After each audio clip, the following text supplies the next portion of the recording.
अंधेर। कहानी मुंशी प्रेमचंद। नागपंचमी आई। साठे के जिंदा दिल नौजवानों ने रंग बिरंगे जांघिए बनवाए। अखाड़े में ढोल की मर्दाना सदाएं गूंजने लगीं। आसपास के पहलवान इकट्ठे हुए और अखाड़े पर तंबोलियों ने अपनी दुकानें सजाईं, क्योंकि आज कुश्ती और दोस्ताना मुकाबले का दिन है। औरतों ने गोबर से अपने आंगन लीपे और गाती बजाती कटोरों में दूध चावल लिए नाग पूजने चलीं। साठे और पाठे दो लगे हुए मौजे थे, दोनों गंगा के किनारे।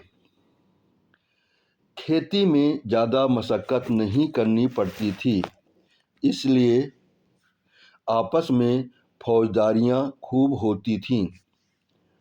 आदिकाल से उनके बीच होड़ चली आती थी। साठे वालों को ये घमंड था कि उन्होंने पाठे वालों को कभी सिर न उठाने दिया। उसी तरह पाठे वाले अपने प्रतिद्वंदियों को नीचा दिखलाना ही जिंदगी का सबसे बड़ा काम समझते थे।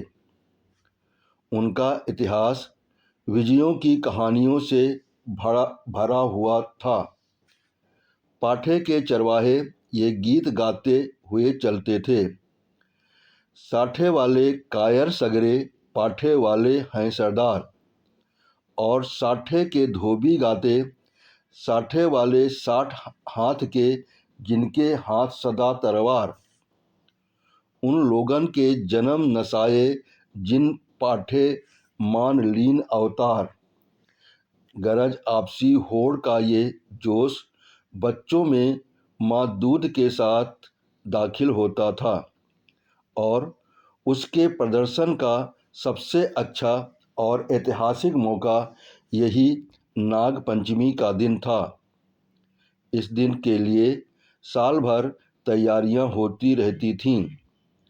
आज उनमें मार्के की कुश्ती होने वाली थी।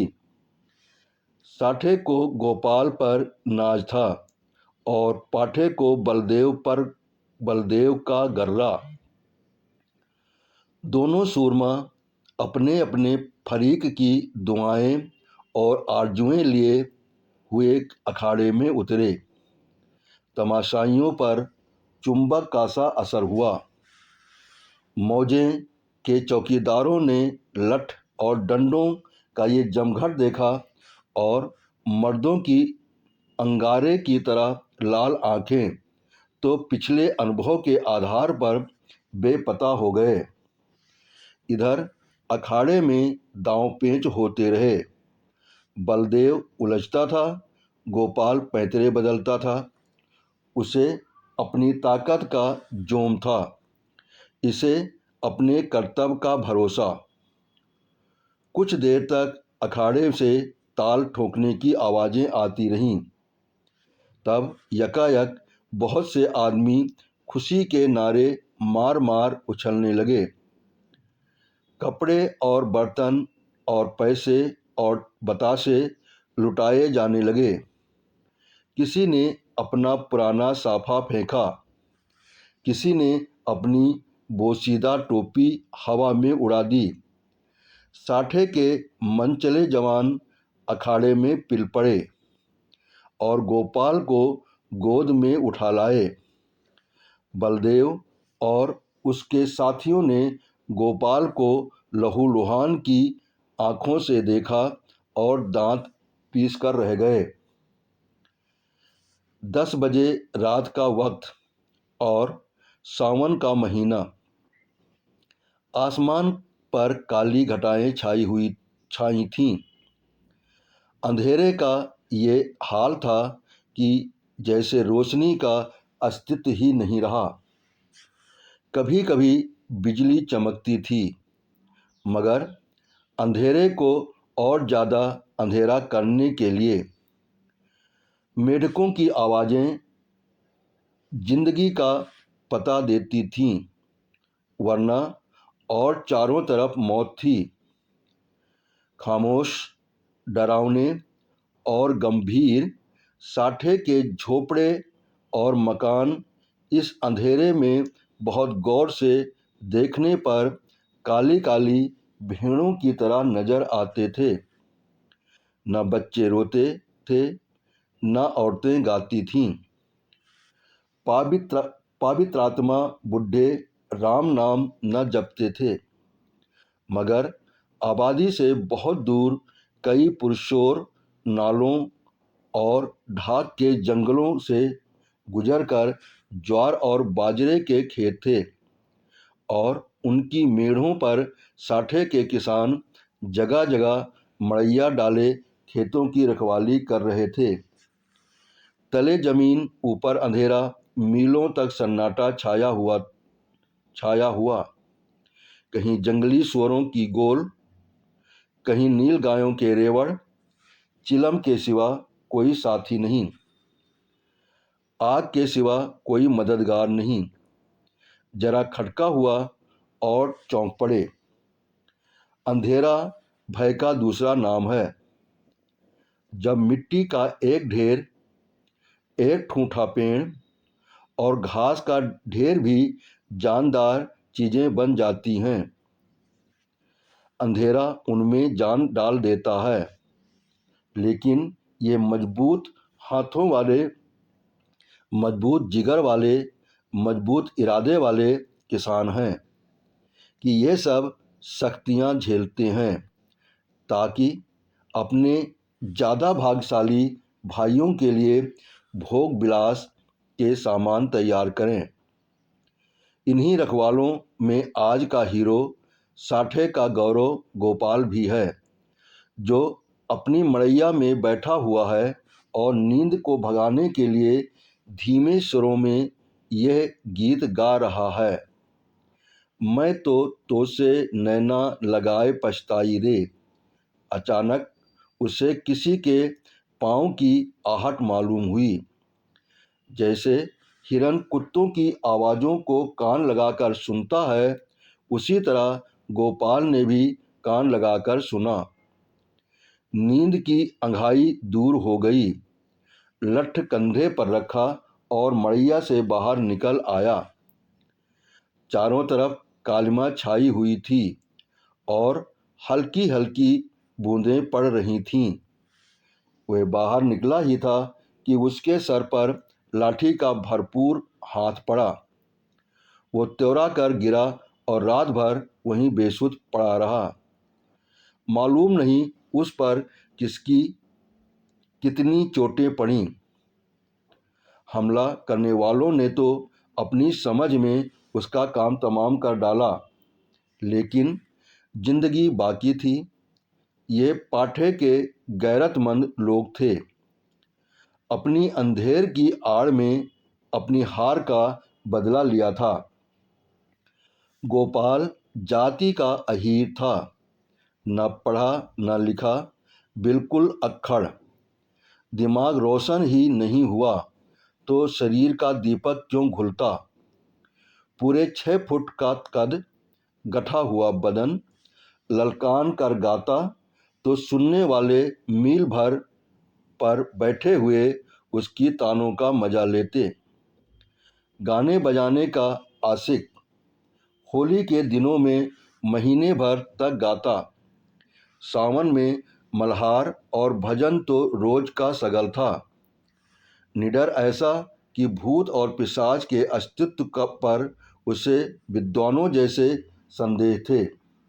लेकिन जिस तरह शेर और चीते भी लाल लपटों से डरते हैं, उसी तरह लाल पगड़ी से उसकी रूह असाधारण बात थी। लेकिन उसका कुछ बस न था। सिपाही की वह डरावनी तस्वीर जो बचपन में उसके दिल पर खींची गई थी, पत्थर की लकीर बन गई थी। शरारतें गईं, बचपन गया, मिठाई की भूख गई, लेकिन सिपाही की तस्वीर अभी तक कायम थी। आज उसके दरवाजे पर लाल पगड़ी वालों की एक फौज जमा थी, लेकिन गोपाल जख्मों से चूर, दर्द से बेचैन होने पर भी अपने मकान के अंधेरे कोने में छुपा हुआ बैठा था।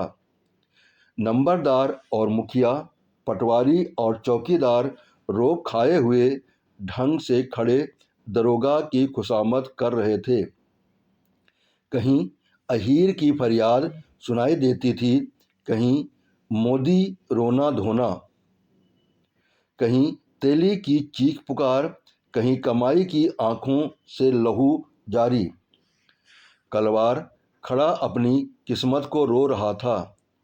फोहस और गंदी बातों की गर्मबाजारी थी। दरोगा जी निहायत कारगुजार अफसर थे। गालियों में बात करते थे। सुबह को चारपाई से उठते ही गालियों का वजीफा पढ़ते थे। मेहतर ने आकर फरियाद की, हुजूर अंडे नहीं हैं।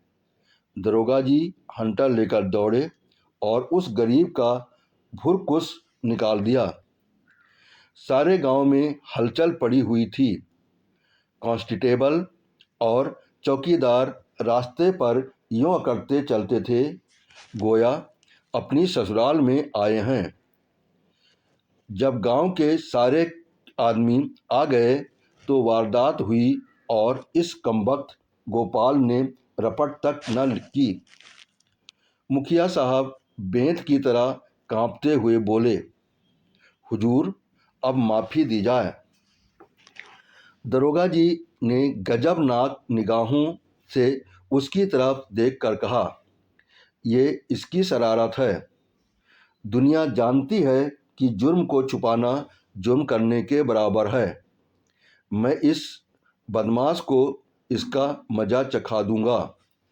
वो अपनी ताकत के जोम में भूला हुआ है और कोई बात नहीं।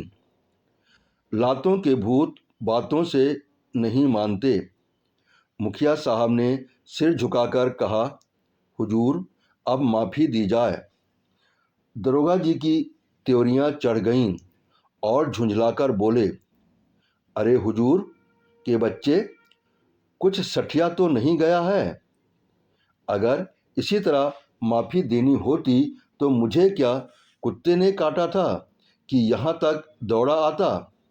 न कोई मामला न मामले की बात, बस माफ़ी की रट लगा रखी है। मुझे ज़्यादा फुर्सत नहीं है, नमाज पढ़ता हूँ। तब तक तुम अपना सलाह मशविरा कर लो और मुझे हंसी खुशी रुखसत करो, वरना गौसखा को जानते हो, उसका मारा पानी भी नहीं मांगता। दरोगा तकवे के तहारत के बड़े पाबंद थे।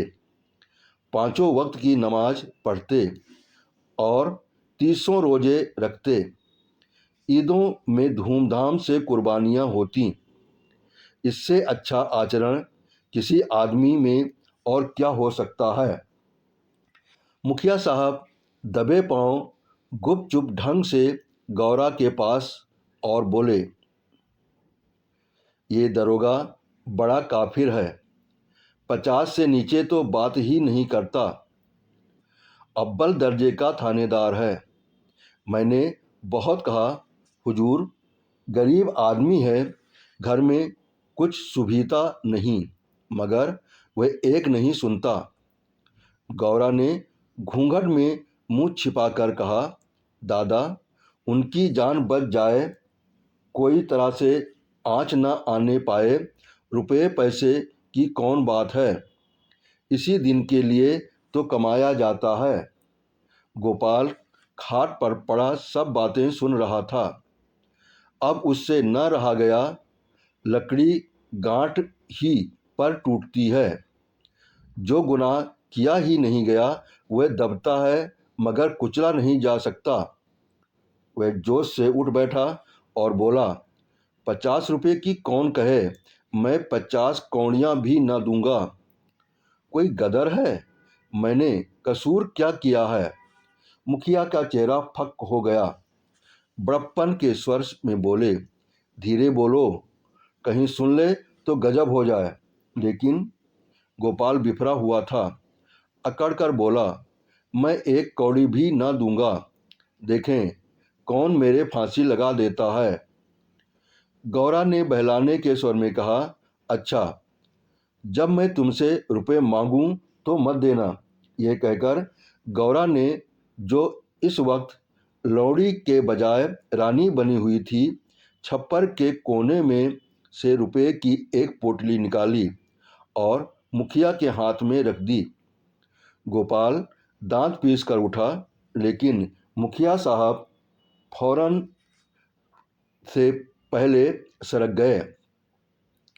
दरोगा जी ने गोपाल की बातें सुन ली थीं और दुआ कर रहे थे कि ऐ खुदा, इस मरदूद के दिल को पलट।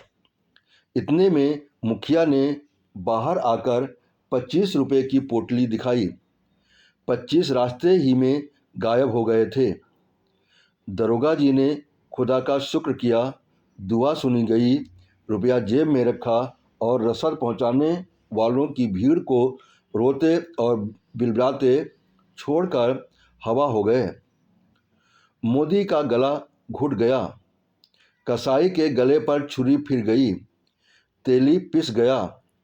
मुखिया साहब ने गोपाल की गर्दन पर एहसान रखा, गोया रसद के दाम गिरा से गए। गांव में सुरखुरू हो गया, प्रतिष्ठा बढ़ गई। इधर गोपाल ने गौरा को खूब खबर ली। गांव में रात भर यही चर्चा रही। गोपाल बहुत बचा और इसका सेहरा मुखिया के सिर था। बड़ी विपत्ति आई थी, वह टल गई। पितरों ने, दीवान हरदौल ने, नीम तले वाली देवी ने, तालाब के किनारे वाली सती ने गोपाल की रक्षा की। ये उन्हीं का प्रताप था। देवी की पूजा होनी जरूरी थी। सत्यनारायण की कथा भी लाजमी हो गई। फिर सुबह हुई, लेकिन गोपाल के दरवाजे पर आज लाल पगड़ियों के बजाय लाल साड़ियों का जमघट था।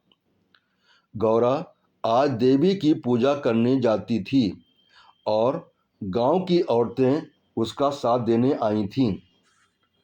उसका घर सोंधी सोंधी मिट्टी की खुशबू से महक रहा था, जो खस और गुलाब से कम मोहक न थी।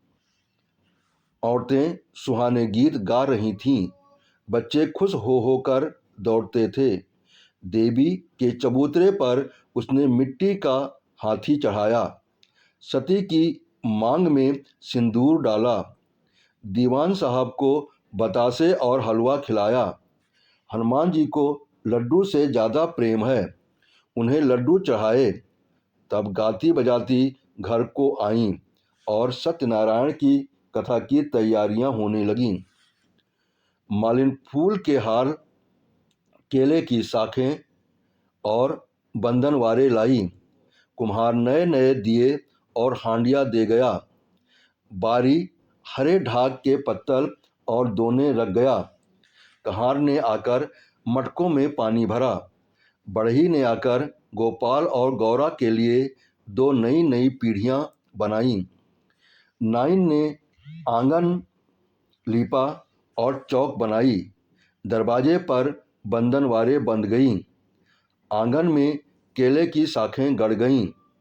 पंडित जी के लिए सिंहासन सज गया। आपस के कामों की व्यवस्था खुद ब खुद अपने निश्चित दायरे पर चलने लगी। यही व्यवस्था संस्कृति है, जिसने देहात की जिंदगी को आडंबर की ओर से उदासीन बना रखा है।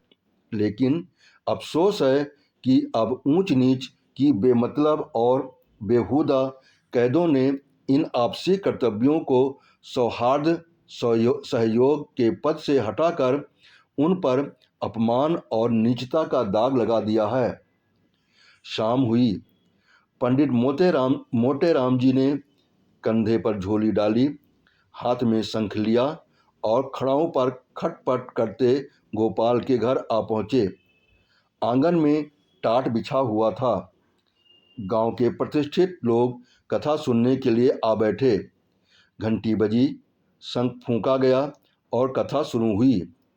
गोपाल भी गाढ़े की चादर ओढ़े एक कोने में फूंका गया और कथा शुरू हुई। गोपाल भी गाढ़े की चादर ओढ़े एक कोने दीवार के सहारे बैठा हुआ था।